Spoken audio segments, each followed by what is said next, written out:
Hey everybody, it's Uncle Grumpy and welcome to Grumpy's Corner. Today we're coming at you from the OCNN channel. If you don't mind, please share this. Let's get this out to everybody. This is our first of what we're hoping will be weekly meetings about the ORCA petitions that have recently been put out by Jed Green. Jed, as you can see, is right here with me. He's the representative of ORCA. We've got two rooms full of people here. You can probably see some of them on one of the cameras. We've got another back room that they're also watching, so we got a pretty good turnout. I'm going to have Jed introduce himself and just tell a little bit about ORCA and what the objective here is, and then Lawrence, Dr. Pasternak, is going to take my seat right here and start going over some of this petition, and I'm going to be looking to the audience for questions, and I'll kind of be bouncing back and forth from room to room, and we want as much interaction as possible. So if you guys have any questions, please post them so that we can get those. If you've got things written out that you want submitted, perhaps send those to ORCA, and Jed can tell you about that address. But again, if you've got questions for today, put those in this feed, and we'll do our best to get those answered. Okay, so for now, here's Jed Green. Jed, why don't you tell everybody a little bit about ORCA and what the goal is here? Hi. Well, thanks everyone who came out today. It's great to see the community really coming together and having some real discussions around the language that's been proposed. ORCA, or Oklahomans for Responsible Cannabis Action, is a 501c4 filed Inc. that I've established with some professional help to be a vehicle to help carry potential initiative petitions through the signature gathering and election process should we make the ballot. That's really the core goal of what ORCA is right now. We have to have a vehicle to do that, and so it ultimately what ORCA is and what ORCA becomes is really up to the community. Right now, again, it is a vehicle for us to process these petitions and such. Myself, I'm a patient, business owner, political hack guy that helped out on the 788 campaign. I've done campaigns and such like this professionally in Oklahoma here for about 15 years now. So this ORCA, what it is, it's basically a professional effort. I've started up and shut down over 100 campaign entities. This is just kind of normal course of business stuff for us. So otherwise, what we've been doing here in the last couple of months is getting basic language up that is that you'll see combines a lot of things. One is it enshrines a number of our patient protections.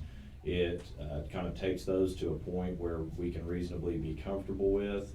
Hopefully we don't want to have to fight over what those are year in, year out. And then there is a big section of what we're doing is devoted to creating a new state agency that will provide for more community and industry input.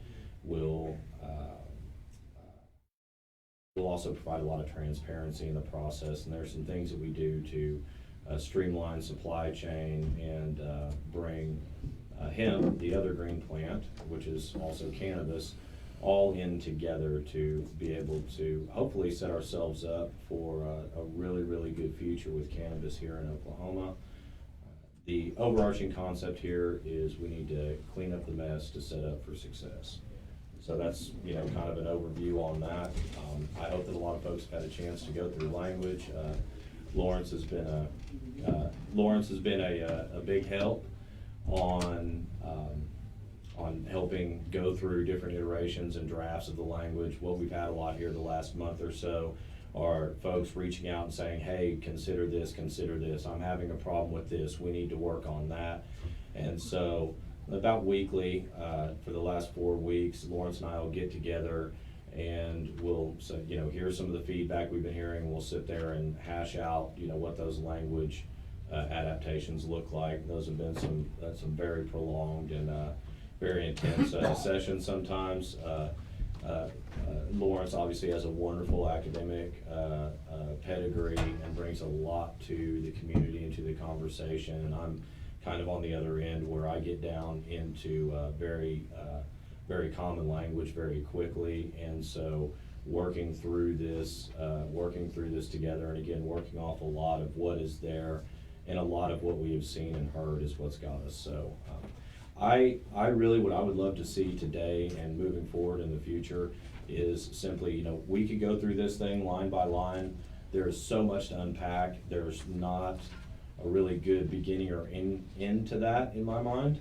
And so what I would really hope for here today is I want to hear from folks here. If, even if you have not read this language at this point in time, just throw out there what the problem is that we need to address. It very likely is already in there, or 95% of the way is in there, but we've got a closing window here for meaningful feedback.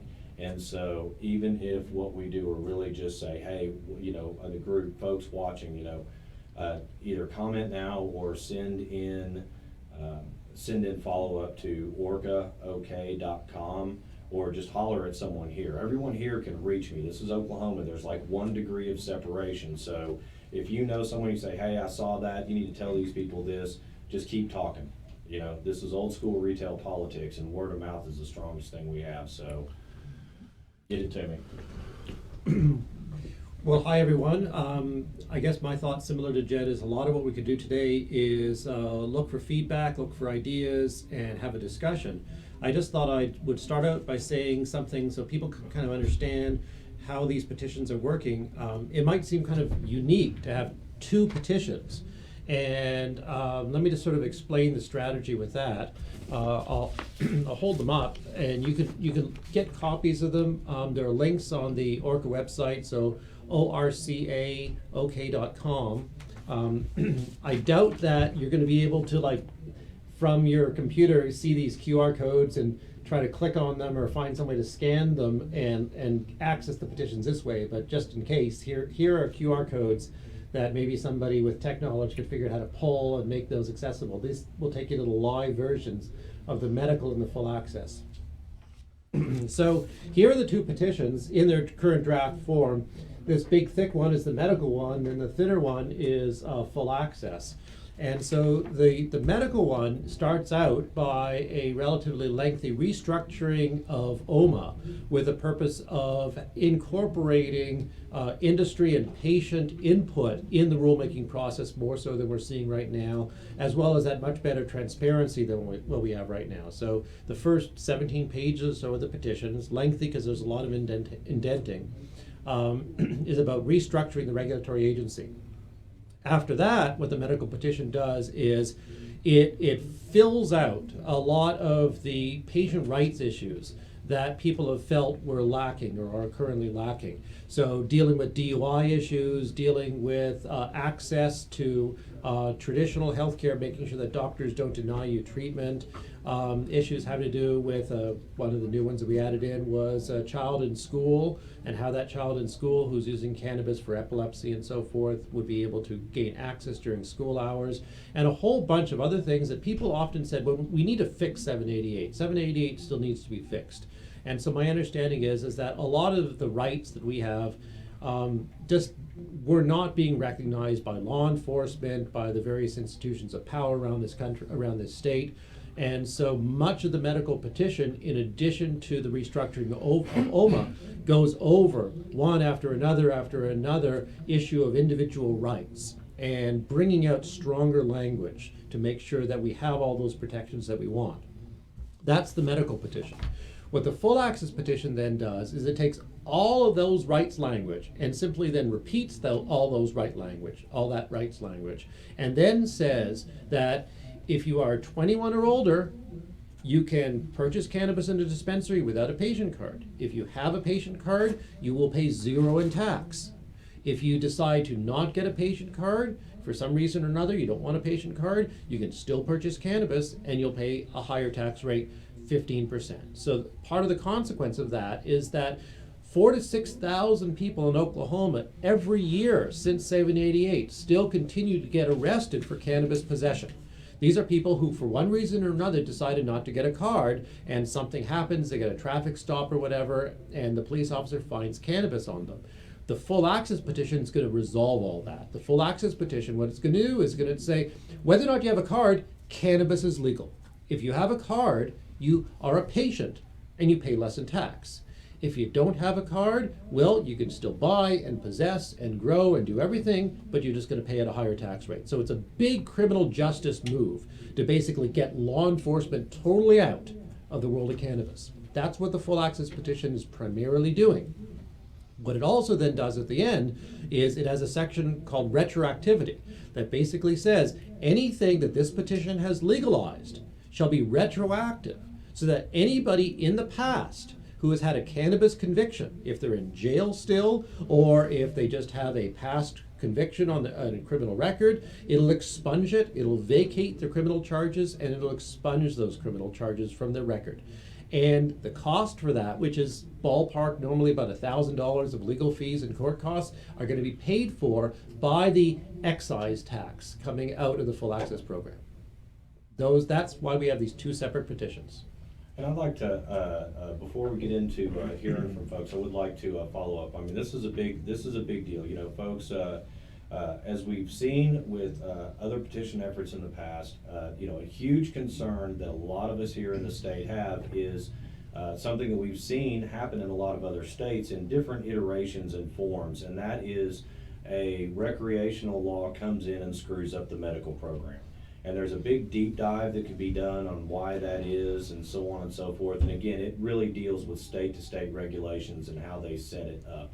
So the big thing here is that the reason we are running two petitions, we want two options here. Number one, there is enough work that needs to be done on our medical program and the general structure of it that we need to get that done. The reality is even for, so that we built this in a way that if we do pass recreational, it will not screw up the medical program. One of our big concerns here is that if we basically leave, whether anyone in our community is pro right to use or not, at the end of the day, everyone needs to realize that until this is done, it is not done. And so we are better off doing it on terms that we as a community, you know, come together so that we don't have an additional recreational law come down the pipeline and do things like, you know, duplicate licenses or just a variety of other things. It's kind of a, while we're there, let's just go ahead and get this taken care of. Yeah, and so we have been talking about the full access petition as a plug-in, because the idea is it doesn't create separate licensing, doesn't create separate rules, doesn't create separate inventory streams. It doesn't in any way change the program as we have it now. At the business level, a grower could still grow as they are now, a processor could still process as they are now, a dispensary could still conduct the business as they are now, except the dispensary will also have the option of selling to anybody 21 or older. So the only difference is at the level of the cash register. You come in with a patient card, you pay 0 in tax. You don't have a patient card, you pay 15% in tax. Now, let's be more specific, that it's not 0 in tax. You'll pay, once it's lowered on the medical card, then you'll pay the standard sales tax, as if you were to buy a bottle of aspirin. Yeah, that's true. What Lawrence is talking about is the excise tax. Right. And in this petition, on the full access side, it has 15% excise tax. So it would be that in addition to the standard sales tax. And it allows the legislator to raise that to, I think, a limit of 20, if I'm not mistaken. Or lower it. Or lower it, okay? So Basically what happens there is that if recreational, or if we do pass a right to use law, which is really what that comes down to, it's just a right to use. And if we do pass that, then what there is, if you get into it, you will notice that there is a phase out over a year of the 7% excise on medical, as it is then picked up as the 15% excise on the full access would do. So what we don't do is we don't have an abrupt start and stop of revenue in there, but what we do is something that we've heard from day one from the patients when we found out that, hey, this excise tax is specified in 78, but then there's also this additional county, state, and local sales tax, which is not what was really intended by 788. So what we're doing now is, scaling that scaling that back in a manner that will allow for other dollars to come in and not, again, number one concern, don't wreck the program. And the quickest way we can do it is wreck the budget. Now, overarching in all of this, there are enough dollars coming in license fees, other tax collections, that this program can sustain even if there were $0 coming in from that 7% excise tax. It can still maintain with all the added enforcement and that type of such. So as we phase into it, we're not gonna crash the program here, but only time will tell basically, how well the state does, And learning about the ways in which rec caused harm to medical programs in other states, which definitely does happen in other states. A difference here in comparison to other states is that in most other states, a medical program would be really, really small. 0.5% of the state population up to maybe 3.5% of the state population. It would be a relatively small enterprise, with economic enterprise within the state, few and far between dispensaries and so forth. We're different here in Oklahoma already because we have more dispensaries than California. I think we have 20 times more dispensaries per capita in Oklahoma than they do in California because of our population difference. So we already have this vast, robust cannabis industry. And so we're already have that kind of maturation that it's already there to provide access for anybody who wants it. Anybody can get a card. And all that we're basically then doing is we're saying, if you want a card, you're paying 0% in excise tax. Anybody can still get a card, 0% in excise tax. But then some people don't want to be on a government list, right? Some people say, I don't trust getting on this government list, I'm not going to get a card. Well, you'll still be safe from any kind of police action against you. If this full access passes, you'll be able to purchase, you'll be able to grow, you'll be able to consume, and you won't need a card. So it's not going to change our industry. It's going to simply just create that option for people who don't want to get a card and give them the legal protections they need. That currently, as I said, 4 to 6,000 people a year are continuing to get arrested for cannabis. Okay, let's see if anybody has any questions or comments about any part. Anything in here? I'll also skate to the other room and see if they have any questions and see if anybody wants to come in here and ask them. I have a question. Yeah. So I know we talked about it. So the reason we're doing it right now is that we have a huge election coming up. 2022 is going to be huge, and I keep telling people is that we need to focus on the people that support our industry, and I feel like this is a way, because all those legislators that are running for re-election, they need to be involved too. Like, do you support us? Like, what do you think? Because, I feel like they all have friends or family or know a patient, and so people seem to forget that the cannabis industry is keeping the state going. You know what I mean? We're bringing in all this revenue, and so we need to break that stigma, right? And I think you said it best, is doing this right, in the election cycle is huge. So I think we need to focus on that too, because all these people are running on other things that really aren't that important. And so we need to be like, hey, what do you think about, cannabis freedom? What's your, so we need to be asking them too, be proactive. I think. That's and that's something that definitely goes along. I mean, at the end of the day, we're all known by our works, right? Mm-hmm. And so our community, as I've told a lot of legislative friends, is that you can't just hop out there and say, hey, I'm pro-cannabis, and think that our community is going to buy that. We're the most suspicious community of all, and we have good reason to. So, if you're a politician and you hop out and say, hey, I support cannabis, well, that's a coin flip on the reaction that you're going to get on that, because we're not sure that you're not just patronizing us. So, I mean, we'll definitely be, kind of paying attention to who's supportive to different degrees or another. We've have candidates that won't. There are folks that won't talk to us, and there are folks that'll hop out there and help us gather signatures. So we'll see that. But there really is a good point there, Tracy, on the timing of this. This was, in some circles, this was discussed several years ago. Post passage of 788, that we might be here at this time to have to work as a people to make the political lift that cannot be made otherwise. There is enough of this, like creating a new state agency, that the governor is like 1% chance maybe would ever sign off on that. And, you know, his concern obviously is bureaucracy. A lot of our concern is bureaucracy, but right now we have a situation where, without a freestanding OMA, we have a situation where we can talk to the director all day long, but she still has 1, 2, or 3 bosses to go and confer with, and there's not a lot of access there. You know, And it's in a private building. right, and then on the other side of the coin, there's hemp.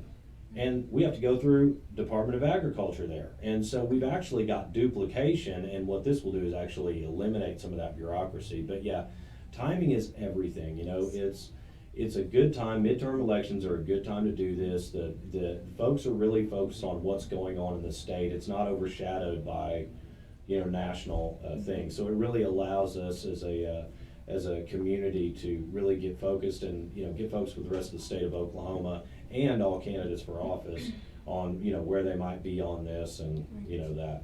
Yeah, great point. Yeah, I got a question from the other room. I'll throw up both of you, then I'll go look for more questions. It's about the tax issue. Deb has asked why we can't get rid of the sales tax. Why we're paying sales tax at all. Like with our prescriptions, we don't pay sales tax. So she's wondering why we can't completely get rid of the tax and maybe pay a small excise tax or something, but get rid of the sales tax. Okay, Now, so. go ahead. Yeah, so here's you know, a program like this, you know, we've got a system of balances here, and there are balances in revenue, and there are balances in the powers that are had at the state, county, and municipal government levels here.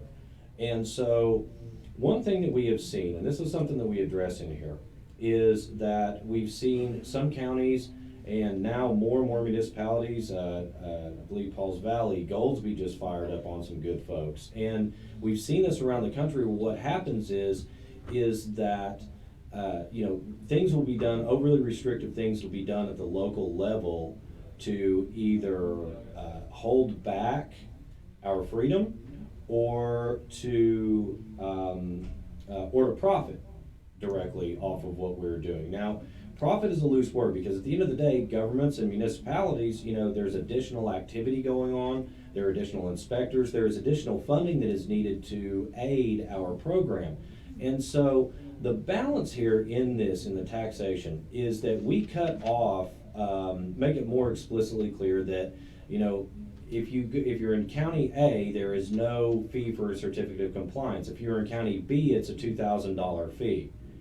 And when you're talking about rural unincorporated areas outside of municipalities, what work really is there to stamp off on it? You know, it's not there. That's why, you know, we'll have those discrepancies. And so what it does, it creates an unlevel playing field. It creates a patchwork of regulation, which we've seen in California is extremely dangerous. You know, a lot of folks in our community are local control fans, and I am too. But sometimes you have to take a look and say there has to be kind of a level blank slate here. So when that goes to like the state and local sales taxes, if we're cutting off, if we have to cut off counties and municipalities from charging additional fees or creating restrictive burdens, we also have to understand that they need funding to do what they are allowed to do, and is for the common good, is for the public, you know, protection. And so by continuing to allow the sales tax, what it does is it basically incentivizes counties and municipalities to work with us on this, so that there is an incentive for them to work with us, whereas, you know, if we allow them to set up other fees, it's an incentive to work against us. And so by pulling the excise tax back, you know, we can, if upon right to use passage, we dial that back. We don't run any real risk of defaulting our program just by the fact that we can't fund it. And so while I would like to see just zero tax across the board on any of it, you know, we have to, you know, responsibly find a way to do that. And so by allowing that state, county, and local sales tax to continue, we incentivize those lower levels of government to work with us. and we also make sure that, say, baseline inspections and things like that are funded. Yeah, let me add one more thing about taxes, particularly as they pertain to the local level. Let's compare a dispensary and say a CVS. With CVS, they have a pharmacy in the CVS, but they also sell a whole bunch of other stuff, right? Most of the square footage of a CVS is stuff other than the pills. And so they generate a lot of tax revenue from all that other things, even if the pills themselves, even if the prescriptions are not taxed. And so the CVS is paying into the local tax coffers, which then covers the costs of the fire department, the roads, the police, and so on. So they're kind of a business citizen of the local municipality, in that they're contributing to the tax base of that. Now, a cannabis dispensary will have almost nothing in it that would then be taxable if we said no tax, no sales tax. And so the cannabis dispensary then would kind of be this outlier business that would be parasitic on the tax base of the city. And so that could generate ill will. So requiring a dispensary to pay local taxes means that they're paying their share to fire and police protection and so on. So I think that's a good argument, at least for the local taxes. The state taxes may be more debatable, but the local taxes, I think there's a good reason to keep them. Any questions out of here yet? Next question. So I have kind of one that feeds off it goes into the municipality thing. I saw language in the petition that protects home grows against permitting, it protects businesses against the fees and stuff. But is there language in there that protects against any kind of zoning changes that a municipality might try to levy, or any kind of, redefining the structures that cannabis can be grown in, redefining what a greenhouse is that goes against the state? If you don't mind, be more specific, and I only say that because I know the details of your particular case. Could you tell us more about what they did in your town to you? Yeah, so we operate inside of Goldsby city limits, and on last week, Goldsby passed an ordinance that not only levies a bunch of permitting fees, you have to go get additional certificates of compliance from the city, and they changed a lot of the rules that they can shut you down for, so you can't smell any cannabis anywhere on the outside of the building. They changed the definitions or I guess they said that you can only grow in substantial structures, and it specifically defined a greenhouse or anything with plastic sheeting as not a substantial structure. So are you saying they've outlawed your hoop houses? Yes. And you have to be zoned industrial, essentially, to grow or process. And they said that, any kind of cannabis cultivation is not an agricultural activity. It actually should be, zoned commercial industrial, which also eliminates our facilities.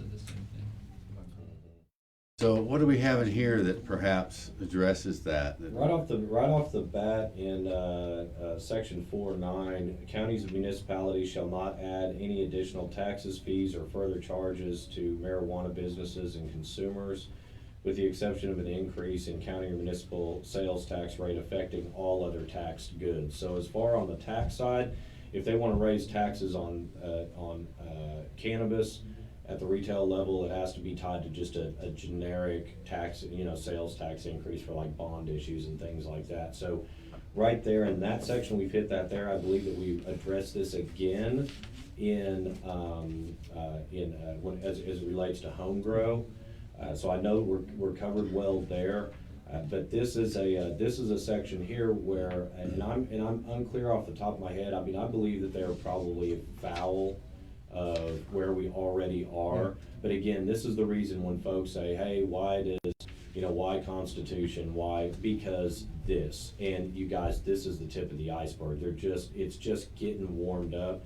And so, like, what my automatic here would be to basically just go back into section 9, and we can we can strengthen it up. We can talk about that this is agricultural. Now, one perspective that they're seeing, okay, and this is from talking to everyone, this is what they're seeing, and this is kind of, I think, some of the basis for that. They see a lot of cannabis growth being big indoor grows that are pulling massive amounts of electricity, and there is a case to be made that, say, what I call the spaceship grows do fall closer to an industrial application than what a lot of other things. But to say that a plant growing in nature is not agriculture just flies in the face of common sense. And so I see where they've got that concern, but when you come in and just say, and you draw that classification at the municipal level that this is not agricultural, this is industrial, that is not a consistent definition off the board. And again, it's where we need consistency at a certain levels there. So yeah, we'll definitely, we can pop back in there, we can talk about zoning, targeting, and if we need to. And again, this is why, in this document, if it takes us an extra 3 lines to cover that wide-ranging scenario, it's 3 lines that are worth putting in there at this point in time. Yeah. Lawrence, you want to address that? And if you don't mind, also address how I'm pretty sure what they're doing, as Jed alluded to, what they're doing right now is already illegal. And I'm not offering legal advice, I'm just saying. Go ahead, Lawrence. Yeah, I have to go back to 2612 and 1033 to look at the exact language, but there is language in both of those statutes that significantly restricts what local governments can do. So whether or not they're doing anything that's outside of the scope of what they're allowed to, whether they're whether they're violating those 2 statutes, I'd have to look and see exactly what's happening. But my guess is that they are violating current statutes, but which of the particular actions they're taking is different. I think that they would, if they were to restrict home grow, there is a statute in 2612 that pertains to that, and also local businesses. They can't zone in such a way to force out cannabis businesses. That's in one of the statutes. I think that's 2612. So there is some statutory protection, and so I wouldn't be surprised if Ron Durbin files a lawsuit to defend the businesses in light of some of the things that are just starting to pop up. And I think part of what's happening is that the state narrative is shifting with all of these questionable black market diverting grows that they're starting to uncover. The narrative is now shifting so that localities who are anti-cannabis but couldn't act against cannabis are now perhaps feeling that they kind of have the political space to start taking action. So what's happening in Pauls Valley and where are you guys? Goldsby. May just be the tip of the iceberg, and something is needed to halt that. Right. Who authored it? Who approved it? What board members said yes on it? Let's find them and get them out of office. Yeah, and that's the thing is that is They work for us. yeah, that's the thing is that what Lawrence, what you touched on there is something that we have seen that pattern of behavior in other states where you get a couple of 3 years in, there is a lack of action on the part of state regulators. A lot of the action that we're seeing with grows and units that are tied to criminal organizations, guys, it doesn't take seed to sale to know that was there. Those of us that have been out in the field working, I've seen one pop up 2 miles from where I grow at, and when you go onto the OMA site and you look up the list of business licenses, and you can run a very basic search, and anyone within 10 minutes can say, why are there 300 licenses attached to one email address? I mean, man, you don't need seed to sale. You just need the willingness to go and actually enforce that, So there are gigantic, red flags. And again, there's so much. There's so much over the last 3 years, action and inaction being its own action. What we have seen, and I'm not accusing anyone of anything, but what I can say is a pattern of behavior that we've seen in other states is failure on government's part, and then law-abiding folks wind up catching the brunt, and it's used as a foil to actually work and tighten things down and restrict it in as kind of a knee-jerk. And we are seeing some of that right now. Again, timing is everything, and that's why we're here now to, we shouldn't have to go in and reaffirm things that are in 2612. 1033 should not have had to reaffirm things that were already on the books. Just, but since they're having to do that, that really says, hey, there really is a problem here. Let's let's make it just cold cut clear where everything stands on that. Again, it's one of those things where no one walks in here saying, hey, let's just write a bunch more into the Constitution. It's like, for the love of God, we've got to write a bunch into the Constitution and, get this done. Okay, I've got another question from the other room. In the bigger picture, it goes to where the money will be allocated to go. But the question is will there be any money in there to help people in getting their lives back? The word that was used was reparations. I don't necessarily know that that's what this person's talking about, but something like that. I know you've talked about this in the past. Will there be money there to help people get their lives back together? One of the things we were hoping for through the public comment period was people making suggestions about what to do with some of this revenue. And so helping people get their lives back together, as Chris put it, I think is, from my perspective, really a priority. One of the things that I would really like to see some of this money go to is helping people who have been adversely affected by the war on drugs, people who have lost opportunities because of a criminal record, people who have been in jail, and so on. And so what could that look like? That could be job training, that could be housing grants, and that could also touch on other things. How many people in homeless populations are there because of some past drug conviction that interfered with whatever other opportunities they might have had in the future? So, people who have had past issues with drugs, be it cannabis or other drugs, we have an opportunity to address basically the damage that's been done to their lives because of the war on drugs. Like, it's always seemed to me utterly insane, the idea that a government could put you in jail for something that you have in your own pocket that you're going to be using for your own self, and whether it's cannabis or cocaine or anything else, it's a person's own body, and if they want to use these drugs, to put them in jail so they can't do something to their own body is insane. It's just completely perverse. And yet that's been the case where people were getting 10-year jail sentences, right, for simple possession before 780, 781. And so I think that we ought to be doing what we can to rectify that. And so some allocation of resources towards righting the wrongs of the war on drugs, I think, is very important. And so we do have a start on that. What are we doing in that end right now? Yeah. So right now we do have some monies allocated to provide law enforcement with better training with respect to how to address basically the cannabis market and cannabis patients. And then also there is money towards better training when it comes to mental health issues. That is, somebody who's having a mental health crisis and having responders come and address that. Yeah, there's so we've actually got a couple of different efforts in there. One is over in the medical side. One thing that we do is we're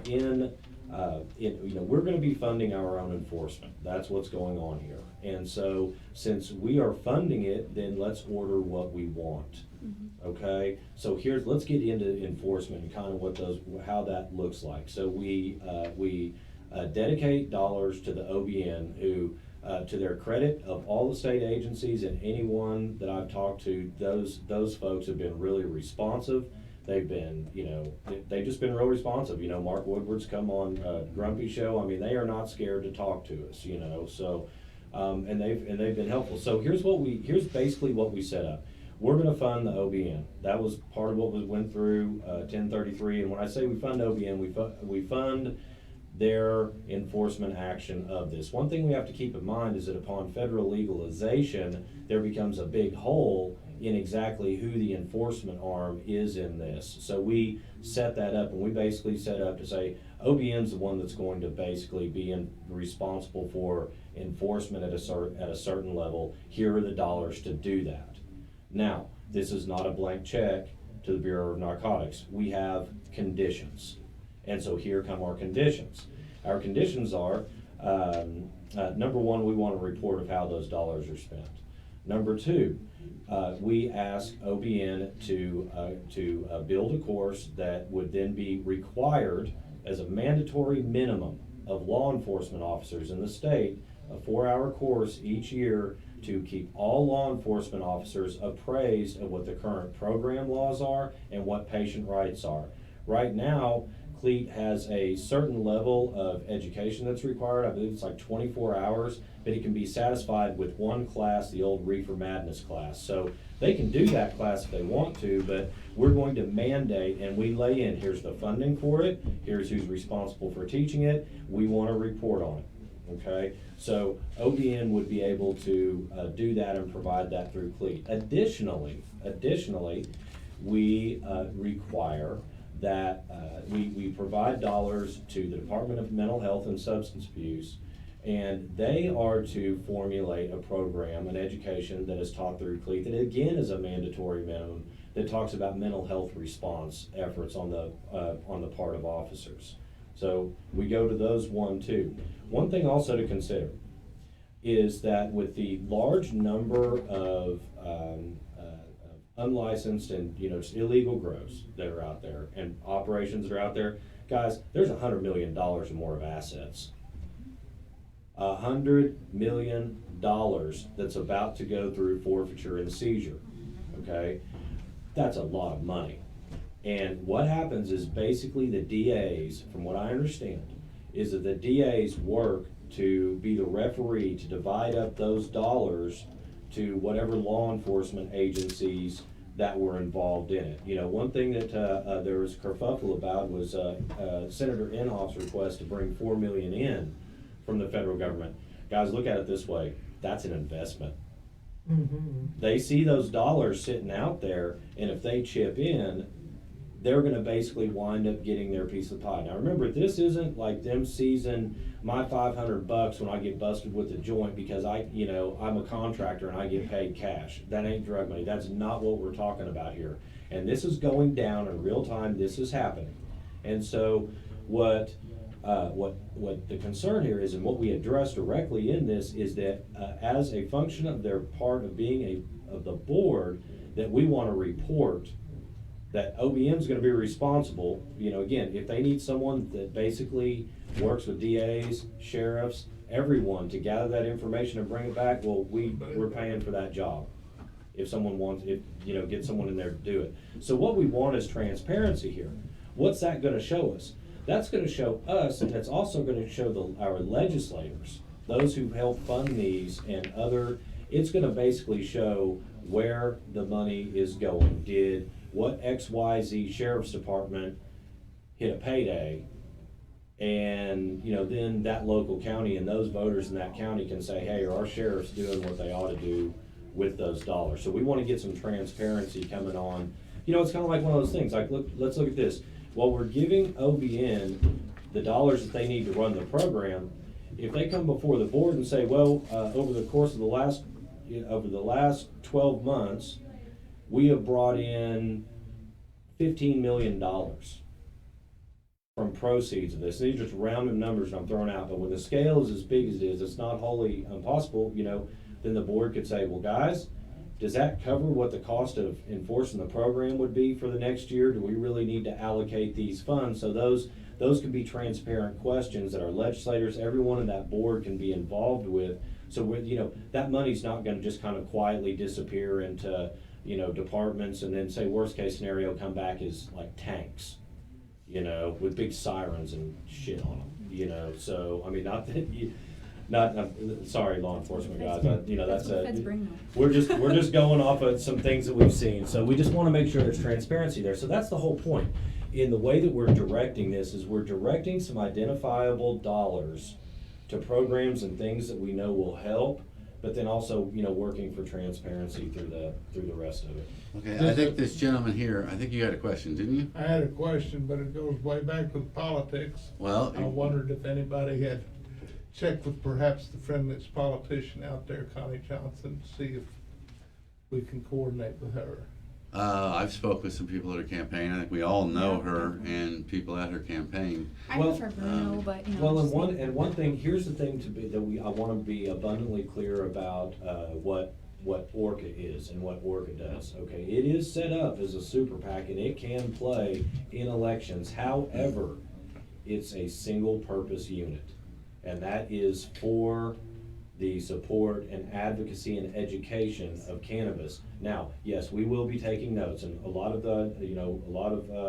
folks involved in politics, they know me well enough to know that, I'm paying attention to every damn race that there is, top to bottom, when it comes down to it. But organizationally, I can tell you right now where ORCA will have to stand as a C4. And that is simply, we can support those that support our issue. We can help those that help our issue and not be helpful to those that don't help our issue.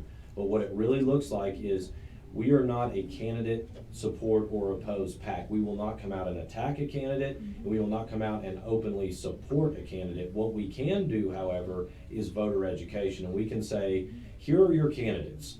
This candidate has this track record with cannabis. It can be votes. It can be this candidate went out and collected 10,000 signatures for it.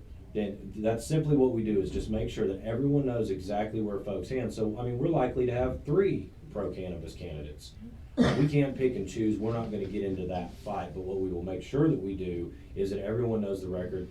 And, I've known Senator Johnson a long time, and she's got a really long track record of, supporting this.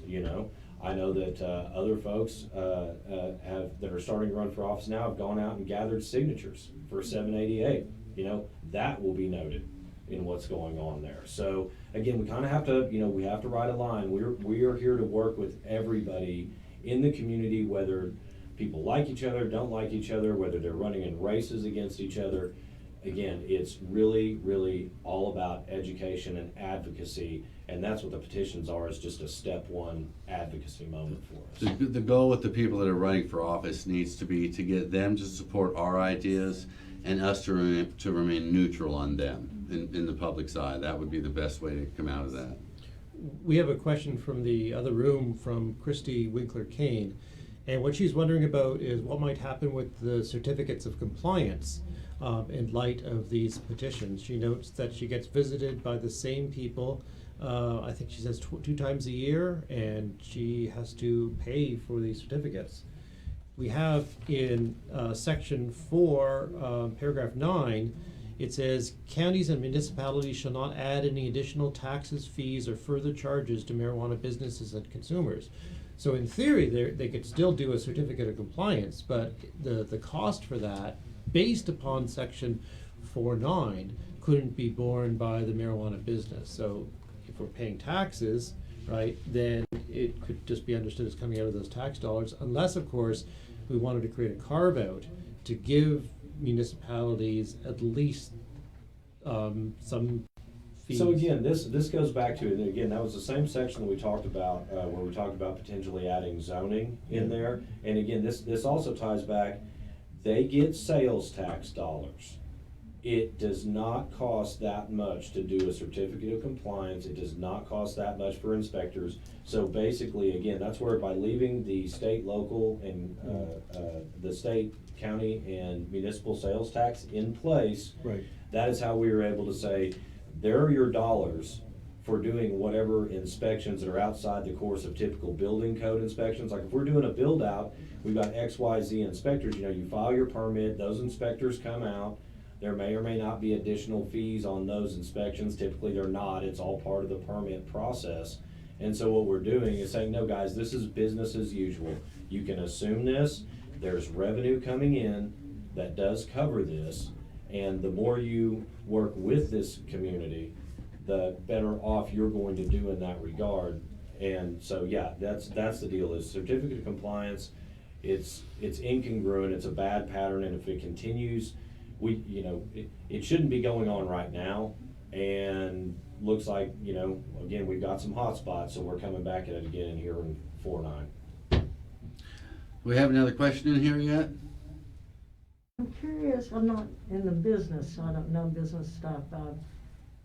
Other businesses have these certificates of compliance, right? I mean, are they attacking cannabis business? There are not so much a certificate of compliance. There's when you go from industry to industry, there will be different requirements and kind of licensure requirements from industry to industry. So that you might have some that might need an additional local local fees or such. But again, the problem here is lack of clarity. And really the number one thing that businesses that we hear that they really, really need is stability.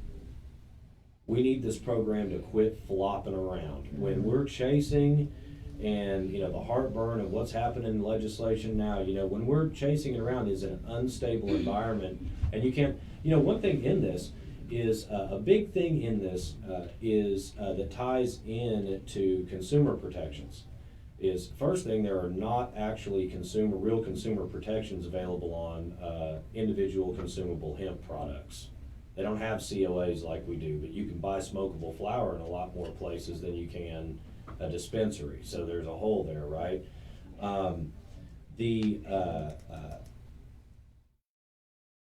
The stability, again, I'm going to back that up. The stability is what matters. So yeah, for example, I've talked to a few of the labs, and the overarching theme is one thing I point out to them and said, hey, we set up a supply chain system in here that actually pulls from what we see as part of what the federal government allows in the hemp program.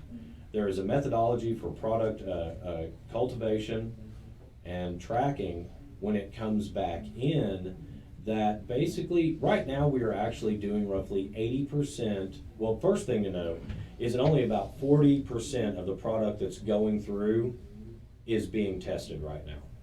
And that's something that, is gonna need a lot of work on. We also 40%?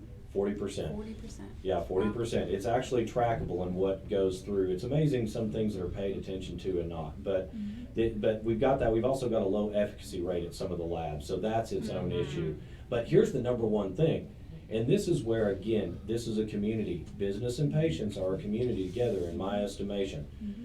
In the supply chain right now, there are products, by the time a product gets to being a gummy, it will have been tested 3 times if it's fully compliant.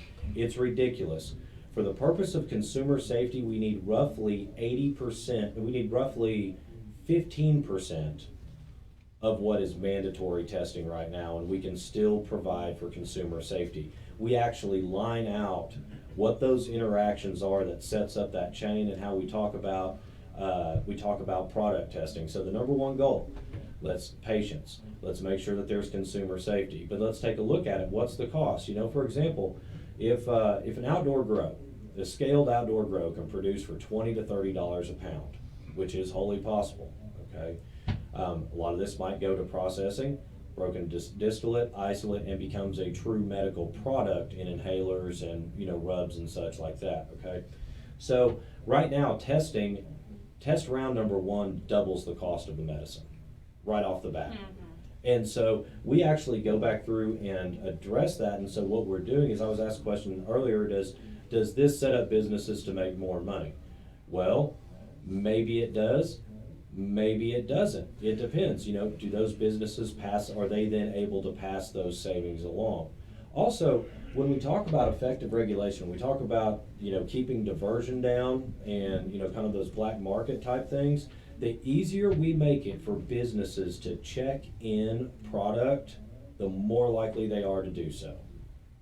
Plain and simple. Unless we hit a point where our regulators come out and actually handle our grow and process, there is no, seed to sale per se does not prevent diversion. What prevents diversion is an amount of regulation that covers consumer safety but encourages businesses to check in. When you have that right balance, then legitimate market values all across the spectrum can compete and outperform what an illegal market can actually do.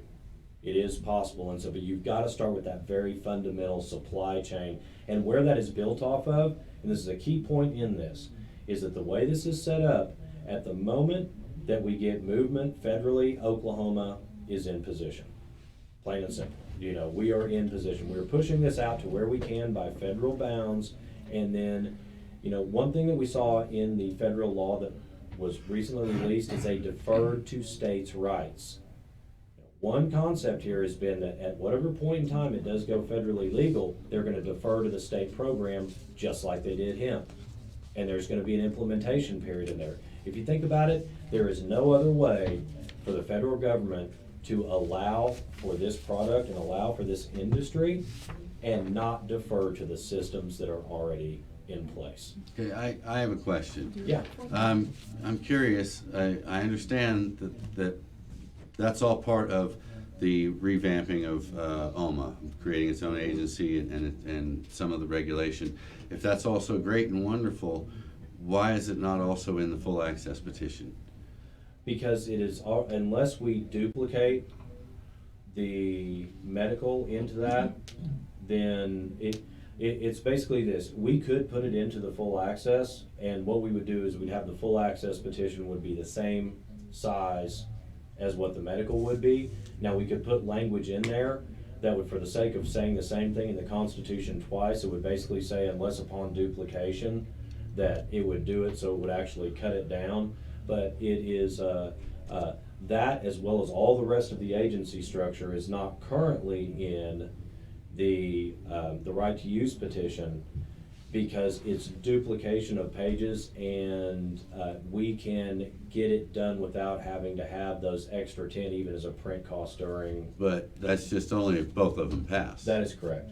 Let So- me add that the full access petition kind of began in concept as nothing but like a one-page plugin, right? So the original idea was all the heavy lifting is done on the medical side, and then the full access is simply one line that says, and dispensaries shall be permitted to sell to anyone 21 over. That was sort of the original Yay. idea behind it, right?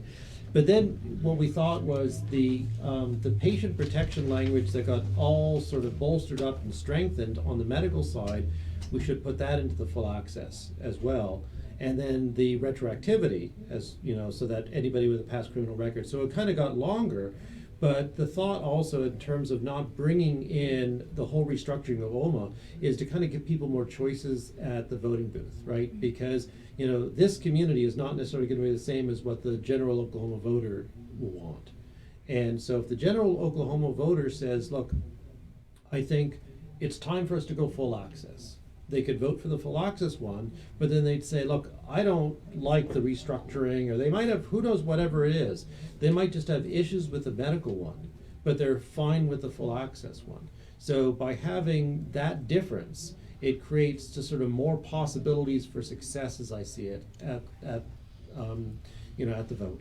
I worry that it's a poison pill for the full access, because what we're touting here, what we're talking about, all this good work that's being done, all these improvements for the industry, they're all tied to the medical petition. As you say, the full access petition is just a slip in. Without having all that over there too, I don't see that there's going to be enough of an emphasis. I'm concerned that the full access will be less of a priority because it doesn't restructure the industry.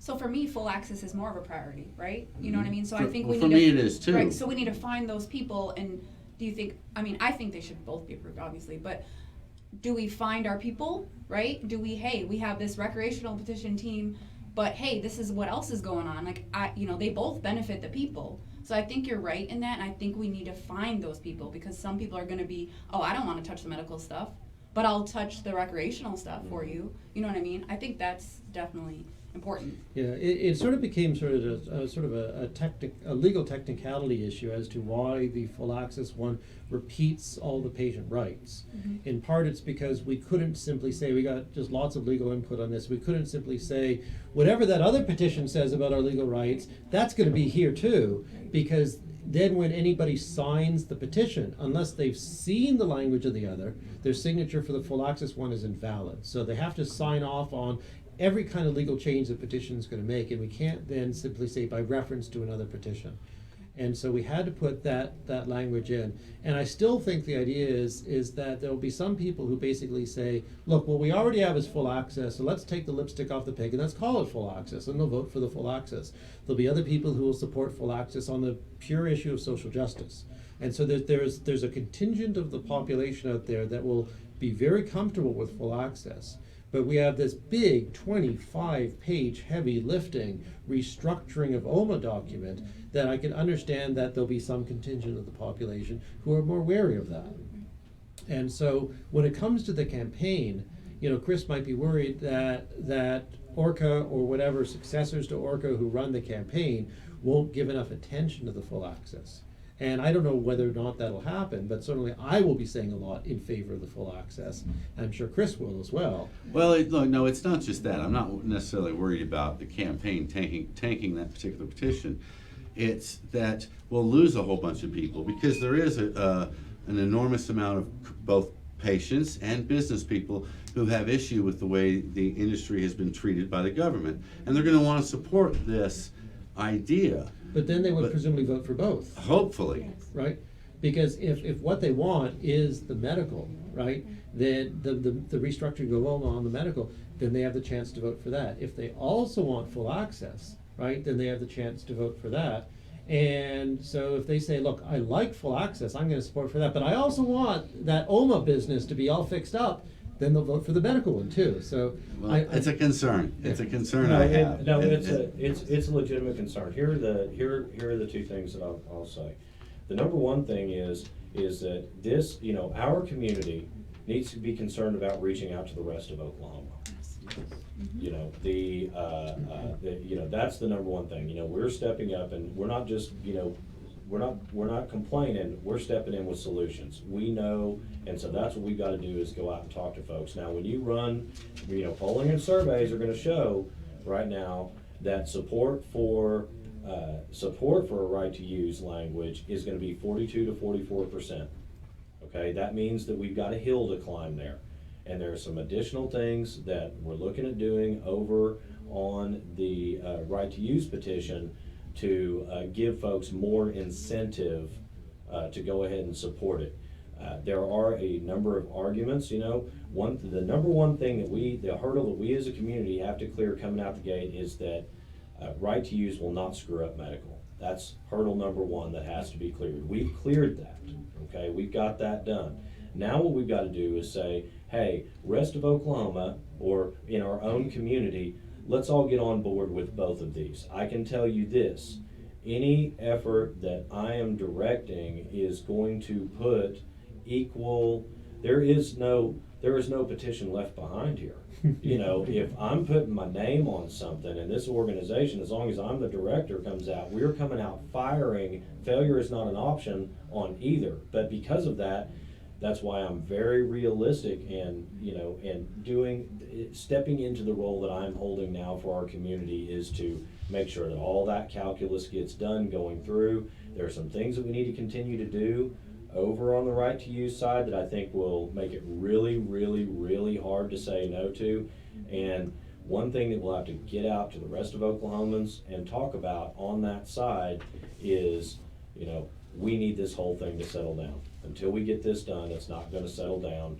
And so from there, we can get into, you know, a lot of different talking points. You'll have a lot of nuance, like, you know, you guys have kind of described, well, this person kind of sees it this way, this person kind of sees it this way. But our number one thing is we want to make sure that both are hand in hand, don't screw up medical, hand in hand are a net positive for the state of Oklahoma as a whole. It's not just about us, it's about our state.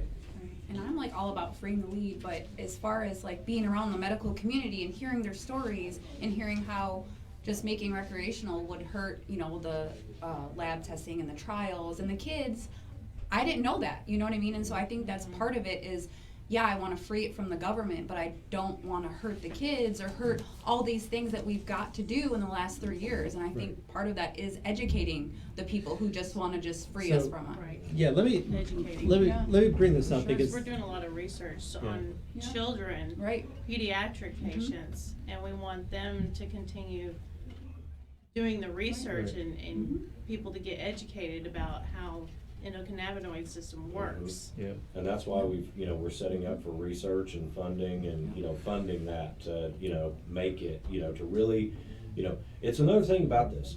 Between, you know, right to use and medical, I believe that you'll really see the medical aspects of this with, you know, a focus on research and education, and then the allowance of both you'll see, I think, at the retail level, you'll start to see separation. You'll start to see those outlets that are really focused on the medical side, and then the others that are just buck wild with boots on, right to use. So you'll see some separation there as well. Let me add something concerning the way in which this approach differs from other states. Other states, when they introduce recreational, they often have a difference in the whole inventory stream for the recreational products than the medical products. Different kinds of testing requirements and so forth, right? Less stringent testing for the rec, and with less stringent testing for the rec, that means that the costs go down, and that means that medical has this competition that it can't keep up with, right? And so that's the way in which it developed in a lot of states. But what we're doing here is we're saying that it's going to be the exact same inventory chain. It's going to be the exact same testing rules, right? So that it's not as if the rec will have some advantage over the medical when it comes to the regulatory side and the testing side and so on. And so I think that that's one way we could say that this move to rec is like Oklahoma's own innovative approach to rec, just like 788 was their own innovative approach to medical. Let me add also, though, another thing that I just feel like just about anybody who wants to use cannabis, assuming they're willing to get a card, already gets a card, right? And so in other states that are rec, which I guess we're at 19 now, right, where cards aren't needed, people use cannabis for whatever reasons they use here.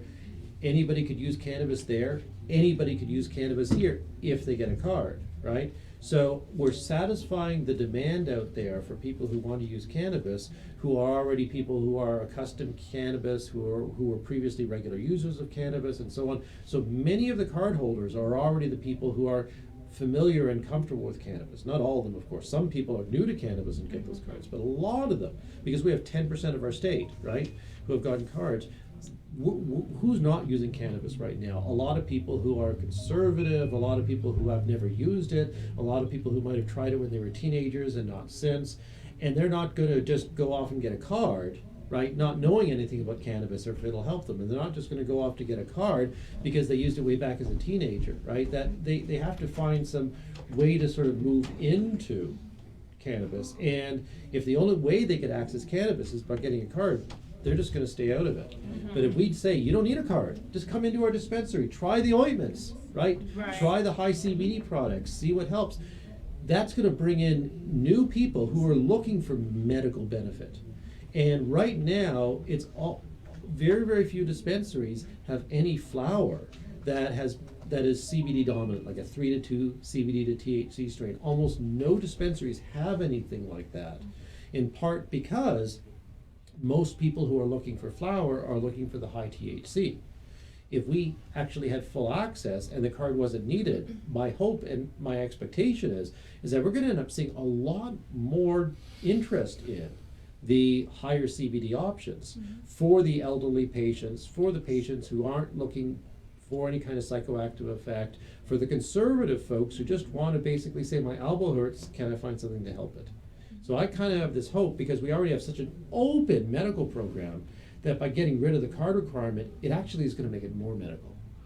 One way I like to explain that, because it fits here living in the Bible Belt, or the buckle of the Bible Belt, and that is that we are requiring people believe in our God before they come in our church and hear the sermon. They've got to believe cannabis works enough to risk getting this card, and we can go into for a long time with the details of the problems that can come for some people for getting a card. You've got to believe it's going to work enough to take that risk to then go in the dispensary to buy the products, to hear the sermon. You've got to believe in the God before you can go in the church to hear the sermon. That's backwards. We need to bring people in, preach them our sermon, and then that way they'll want to come back and say, hey, I want to be a member of this church. I want to get me a medical card because it works for me in all these different ways, and I want to tithe to this church.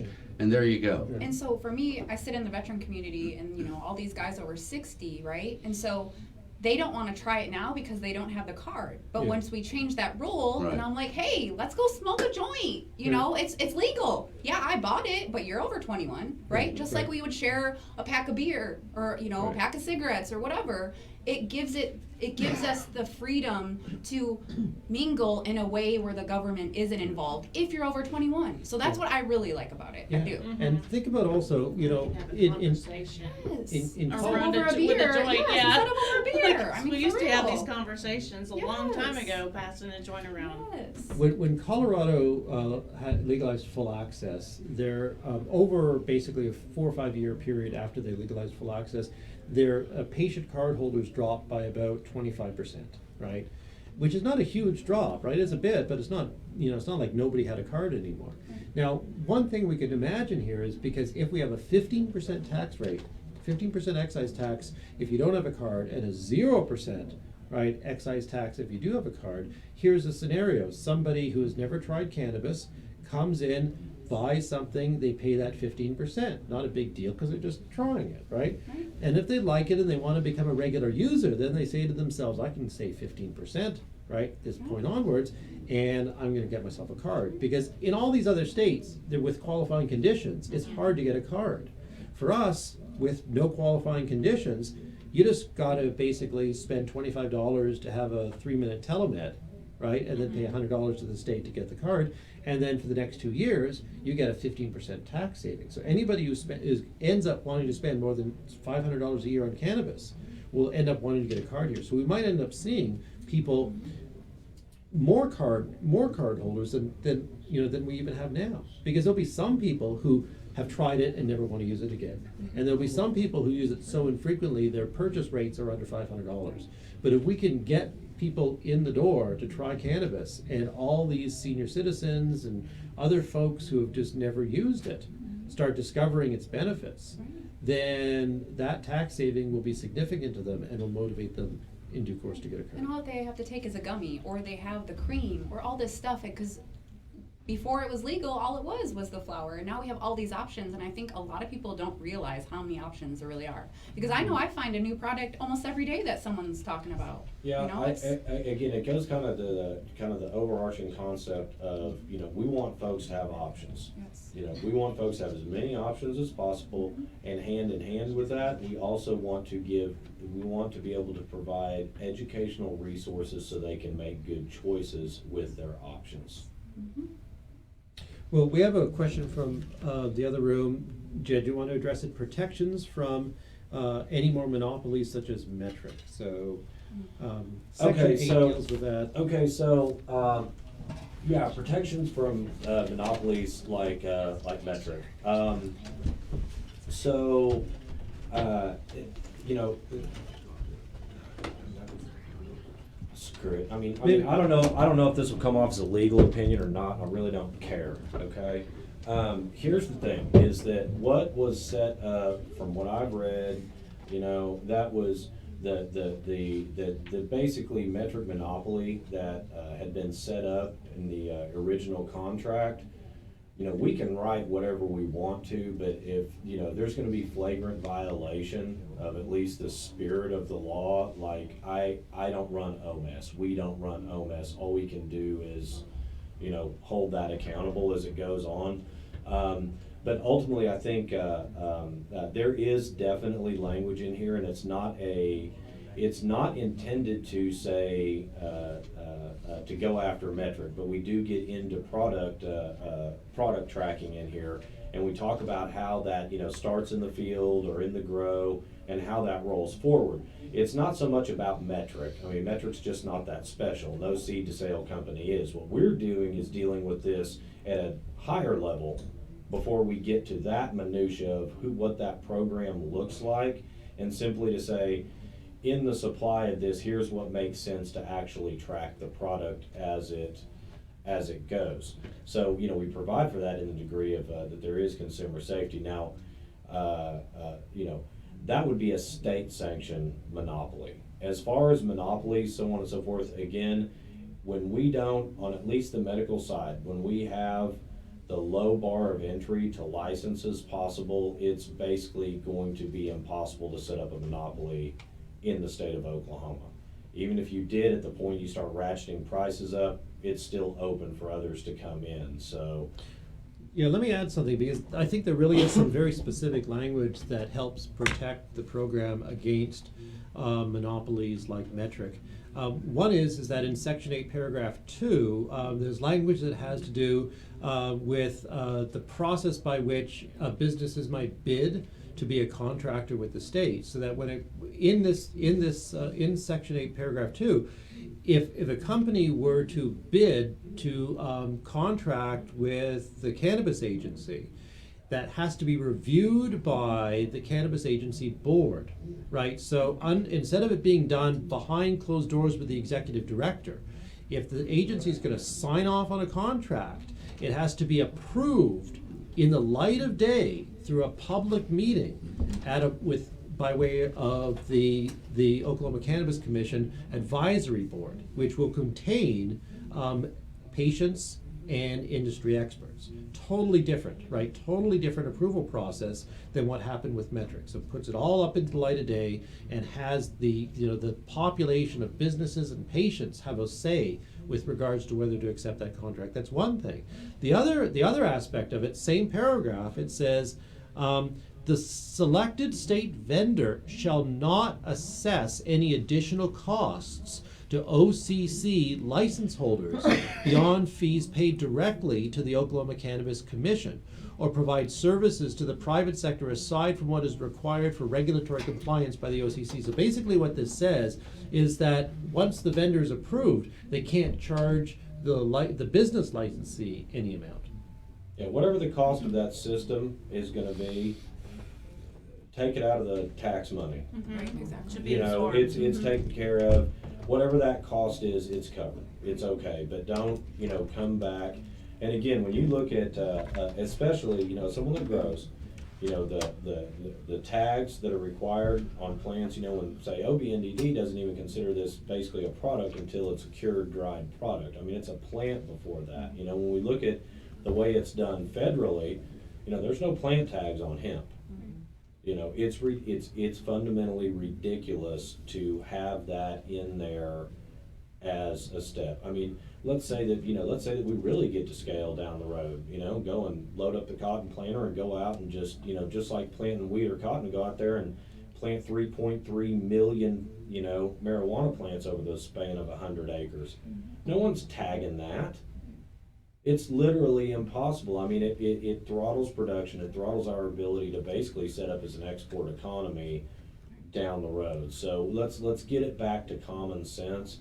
And there's plenty of tracking. There's going to be a need to be a good system in place here. But it's just not quite what the approach is that's going on right now. We need our tracking to match what we're setting up for a flow within the supply chain to protect consumer safety, number one, but what it takes to do that is not near what we've got right now. In my opinion, Metric is just the privatization of the DEA. That Metric exists because the federal government, through the Rohrabacher-Farr Amendment, prohibited the Department of Justice and its agencies, including the DEA, from using any dollars to interdict cannabis in states that have legal medical programs. And so how do they stop grows in those programs from diverting it out of state? They're no longer allowed to use any of their dollars. But what they can do is they could pressure the regulatory agencies in those states to adopt a seed-to-sale program to track everything in those states to prevent diversion. And so far as I see it, that's what's happened with Metric. Metric basically exists as the means by which the DEA can prevent diversion, because the DEA, and put the costs on the businesses, because the DEA is no longer allowed to spend money to prevent diversion in that respect. Okay, I've got another question from out there. I think I tried to answer a little bit, but I want to throw it at you guys just to make sure I got it right. Ronnie's asking, do either one of these address or change any issues about where we'll be able to medicate, where you'd be able to smoke? As it stands right now, of course, you can eat a gummy anywhere you want. That's up to you. But you can smoke anywhere that you can smoke tobacco. Is there anything in there that addresses any of that? Yeah, let me read. And what, if there is? And which one? It's in both, and let me find the language. Just so everybody knows, we're gonna wrap it up fairly quick here soon. We're coming up on almost an hour and a half live. The language, if I could find it, is that no entity will be allowed to unduly restrict. Yeah, here it is. Municipal and county governing bodies shall not restrict or interfere with the rights of persons to possess, purchase, cultivate, or transport marijuana within the quantities permitted under this article. So, I suppose, and no ordinance, regulation, or statute relating to home grow shall be unduly burdensome. So it's just a general language that the municipal and county governments can't restrict your activity. But then, the idea is that if they wanted to still have these ordinances that say you can't smoke inside, right? You have to follow the current smoking laws. It doesn't speak to it at that level of specificity. Well, and this really goes to, we addressed this during 788, we got hit with this, and it's real simple, just as I pointed out to Senator Langford at the time, the Smoking in Public Places Act. Yeah. It covers it, it's real simple. Okay, so this isn't gonna make any changes anybody needs to worry about? Okay, I wanted to make sure No, because we're basically. Ronnie understood that. We're basically reasonably where we can be. Okay. A private business, like, relax, you can roll out there. If they say it's okay, great, but you can't roll into the Thunder game and fire. Now, can a private business decide we'll allow tobacco but not cannabis? Yeah, they sure can. Yeah. But a private business, just so everybody out there knows, a private business then can decide, but the government can't. If they allow tobacco, you're gonna have to allow cannabis, and this doesn't change any of that, right? That's right. Okay. And another section says, no conduct permitted under this article shall constitute the basis for detention, search, or arrest. So you cannot be detained or arrested by a police officer. Probably the one qualification again is if you are in a place where smoking is prohibited, then you could still potentially face a ticket. Just like you Okay. would if you were smoking anything Smoking a else cigarette. there. I mean, that's the thing is that, it's one of those deals where we're already kind of where we're gonna land Yeah. on the thing, so Okay. we're just letting And I it feel like roll. our community is very respectful too. Yeah, we're You know what I very mean? considerate of each We other. really are. We're like, oh, hey, let's go smoke Yeah. over by this tree. Okay, Oh, hey, so- We're whatever. downwind from Well- where all Yeah. the kids are playing. Exactly. We're not trying to. So one more thing I'd like you to address, Dr. Randy Whitekiller was here earlier, he couldn't stay, but he was here earlier and he had some things to say that he was concerned about. Lawrence, I think you know what some of those are. This has to do with doctors and their further education. Could we at least just fill everybody in on the part in here that does require doctors to get further educated? Sure. What basically the way this works is that, remember, research and education is a big thing, and so the number one thing that we don't have is dedicated funding to research and education. So that's where we start. We set dollars aside. We then note that those dollars can be used in they could be used also in public-private partnership, and that we lay out that either education or research license holders would have access to potentially using those dollars. We also note that these programs will be done through what we have listed. We have a special programs director and a special programs board. That is basically a catch-all to focus and move the ball forward there. So, here we come, funding, here's kind of the manner, here's where, these, educational materials could be developed. And then from there, what we do is that OMA, not one of the in particular license holders, okay, it's meant to be a team effort, but OMA is responsible for providing education for recommending those with recommendation licenses, because we stick that in. It's not something uncommon to other states where we see that medical recommenders have a separate license fee for being able to do that. In this case, we've got it dropped in at $500. We've taken special care in here to make sure that if this passes, there's time frame in there. It's not like all of a sudden no one can recommend. We're not crossing that bridge. But what it would be, and we back this off, it doesn't even refer to it as a required continuing medical education credit. We're not even going to go that far in what we call it. We're just going to simply say, if you get a recommendation license, you need to get 4 hours of education. Now, exactly what that looks like has to be developed by the special programs director and the board, and has to be signed off. You know, there are folks that believe that bud tenders should all have a certain level of education. We don't want to mandate down that far at this point, but what we basically do is look to seek a balance that we get educational material developed. It goes out to basically that level. You know, one thing, the easiest thing for this class, there are other states that have this type of a requirement. The easy thing for OMA or OCC to, you know, come in and do would simply be like, okay, what do we have available? You know, someone, or just a yahoo, I mean, you know, Lawrence, anyone could say, hey, look, here's the compiled information of where you could go and put this together and say, call in National Expert X that, you know, round robin stuff together. A board could do this inside of a few months and put something basically together that just said, here's what's basically available out of other programs. Let's start with that. And then as we get going and learn more, we can kind of work to incorporate that in. That's the same type of thing that we're doing over there, say with CLEAT on, you know, education on what our laws are, or, you know, mental health, you know, some of those type of a things. So that's really what the intent is. It's not to assume that we are the medical licensure boards. You know, we've reached out to those folks.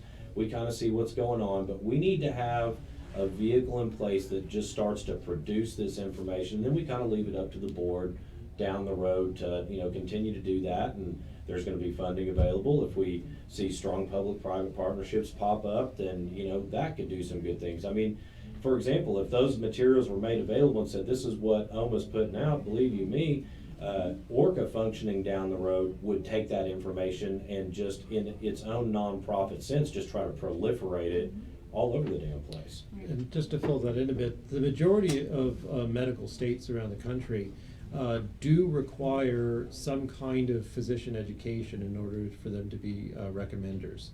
And so, you know, what kind of things are important here? Let's say, for instance, if you have epilepsy, then you should not be using any cannabis with eucalyptol in it. And so a recommender with proper training would be able to give that kind of guidance. Or pregnancy, that, you know, while people will debate a lot as to whether or not THC causes any risks to the fetus, there are a couple sort of incidental things. Like, for instance, THC does interfere with the metabolization of folic acid. And so again, that's another thing that a recommender could say to a woman of childbearing age: if you get pregnant, you should make sure to check your folic acid. So there's lots of minutia there that science has learned about cannabis, that particularly for people with a body of medical ailments that are looking for cannabis to help those ailments, to have some medical expert along that chain, right, be it at the level of the recommender, at the level of the dispensary, or somewhere in between, could really be helpful. Okay, we're coming up on, looks like, well, just over an hour and a half online, and we've all been here a little over an hour more than that. So Yep. We're gonna wrap it up here. First, I wanna say this is just a start. We need to be doing this every weekend, and on that, we need everybody out there that may have a facility where we can do this to step up and let us know. We'll help organize that. We'll get some people to bring some food, like here. We'll do whatever we need to make that happen. It doesn't just need to be in Tulsa and Oklahoma City. I personally don't care where it is in the state. I'll come to any part of the state. I'll get these guys to drive at least part of it. So we'll get that figured out. But you know, the worst thing that could happen here is everybody read these things the day after they're filed and suddenly have questions. So that's what we're trying to do here, is make sure that doesn't happen. I want to make sure that when he does decide to file them, that we all already know as a community what's in there, and that we agree with it or we don't agree with it, that the fighting is already done and settled, and you know, it's time to rally and get signatures followed by the vote. So next time I want to drill down considerably more in detail. Not everybody has read these. I would ask that everybody do their best to read these. You've heard some of the issues today. If you've got some issues in detail, send those to ORCA this week so that they can figure out how to get these in here. I want to start arguing over the taxes. I want to start arguing over the weight of batch size. I want to get into the details, not just the structure. I think the structure seems pretty good. It seems pretty understandable why we need to do this. It's time to start, I think, arguing over the last little bit of language before we get this done. Jed, have you got anything you want to add before we wrap it up? Yeah, just thank you everyone that's paying attention. Thank you everyone that contributes. Again, you can drop stuff in orcaok.com if or holler at anyone that you know is here. And again, there's 1 degree of separation, so y'all hit me up. And I want to give a special shout out to the Bunker, which is where we're at now, to Moto and the Bunker for hosting this, and to Bison Rose for bringing all those delicious hot dogs. They didn't just bring hot dogs, they brought Nathan dogs, so they brought good ones. So a big shout out to them. We appreciate it. Lawrence, have you got anything else you want to add before we go? One last thing, just to kind of illustrate how really beneficial these events are, and the camera could probably see this. Here are my just little quick notes of some of the questions and comments that have come in that led me to think about a tweak here in language, a tweak there in language. So Jed and I have sometimes these like 4 to 6 hour long phone conversations on the weekend as we go through digesting all the comments that come in. I cherish every moment. Oh yeah. And my dog barking and all that. He is a politician. Did you see that? He did that with a straight face. He must be a politician. And with Well, our I'm next worse, I'm an operative, dude. Uh-oh. Yeah. But with our next round, we have at least these additional points to fit into the petitions. Yeah, I've seen a lot of changes on a daily basis, at least on the backside on a daily basis. I know it's about weekly. I think it's getting updated on the site, but everybody's ideas are getting worked in there. I haven't heard of a bad idea yet that Lawrence hasn't figured out some way to get in there. So a lot of participation, and it's helping. I hope everybody steps up and does some more of it. All right, well, again, we need another location. We have a place for the weekend of the 21st or 2nd, I think, in Tulsa. That one's scheduled already, but we need one for next weekend. So if you've got a place, let us know. And that's about it. So until next time, stay grumpy. I'll see you on the road.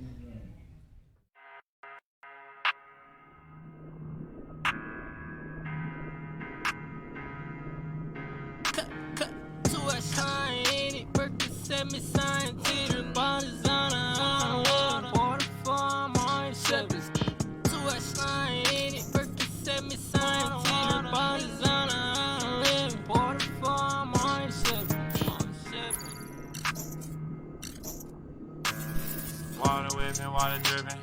Broke the pack, mixed it with the midget.